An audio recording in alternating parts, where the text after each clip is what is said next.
I think we'll have a lot of guys step up too. I think this is a good opportunity for our young slots and our young outside guys to step up and show their playmaking ability and kind of get a glimpse of what it's going to be like next year for this team.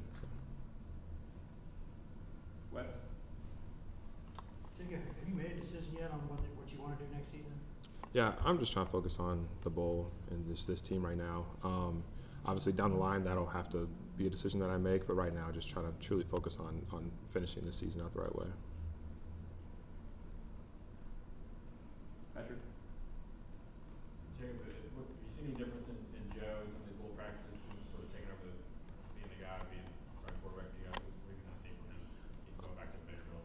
Yeah. I mean, Joe's always going to be the same guy, right? But I think he realizes he has a lot more, just responsibility. I guess he's got to be that guy that, if something's not going right, that he's the one that steps up and says something about it, and he's fully prepared for that. And so I think he's ready for this moment, and he's excited to.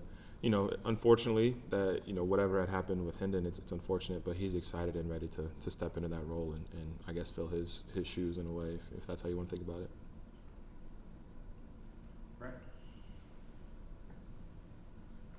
Jim, I know you guys, throw with the backup quarterback throughout the season. Yeah. But how much better can the timing get when you have a layoff like this and you've got 3 weeks or 2 weeks of practice to get ready? Whereas when Joe started the Vanderbilt game, you had the shock of Hendon, and you basically had 4 days to get ready to play. And can there be a big difference in terms of the chemistry and timing with you and Joe? I guess. I mean, like you mentioned earlier, I think that's a lot bigger part of it than a lot of people think. I feel like people don't think that, we're catching footballs from Joe the whole season. Like I probably caught just as many balls from Joe as I did from Hendon throughout the season, right? So, that's done on purpose, right, for a reason, so that we're all ready at any time to step in there. So, with full confidence that it'll be timed up and he'll be just fine, I think. We know Hendon and Joe have like 2 different personalities. Do you think Joe needs to change and be a little bit more like Hendon in his approach, or should he just be who Joe is? Yeah, Joe just needs to be Joe. He's gotten to where he is because of just being himself and being who he is, and he's got great energy and great talent, great skill, and just going out there and feeling confident in us and in himself to go perform is going to be the biggest thing. Reese in the back. Reflecting back since it's signing day, staying with your hometown team here, how much does it mean to wrap up your career at the University of Tennessee and leave your legacy behind here? Yeah, it's crazy. I don't know. You guys probably do. You might not. On Snapchat, they get like these memories, right, where they just say, okay, 5 years ago today, this is what happened or what you were doing. And yesterday it popped up the picture of me at signing day or whatever. A couple of my friends had sent it to me, how they had pictures of me on signing day, and it was 5 years ago. And you look back, and it's just crazy how far I've come and how much more I've got to go. But it's cool to look back and kind of think and just see that these guys now, like Nico and all these guys are just now starting that journey is pretty crazy. But it's cool to see for sure.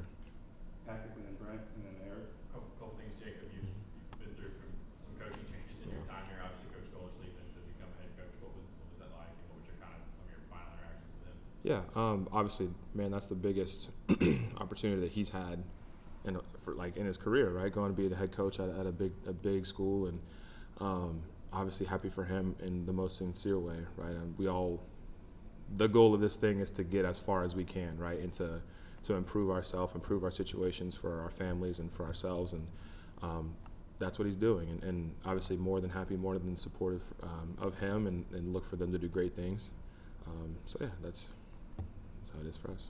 And I don't know the new transfer at your position, Yeah. Callan. I don't know how many practices he's maybe been through, but what are some of your initial impressions of him being a veteran guy coming in?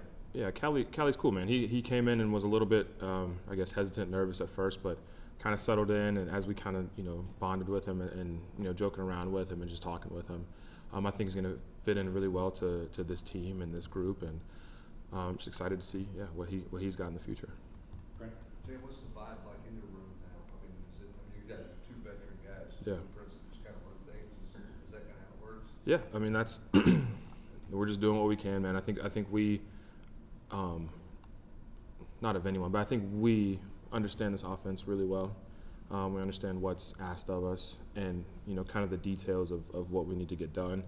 So we can sit in there and watch the film and be able to diagnose it and be able to tell what's going on. But I mean, it's good to have some of our younger GAs and QCs and stuff step up and try to help us out. Just on details of maybe footwork or something that we're not seeing, or big picture wise that can help us out. So.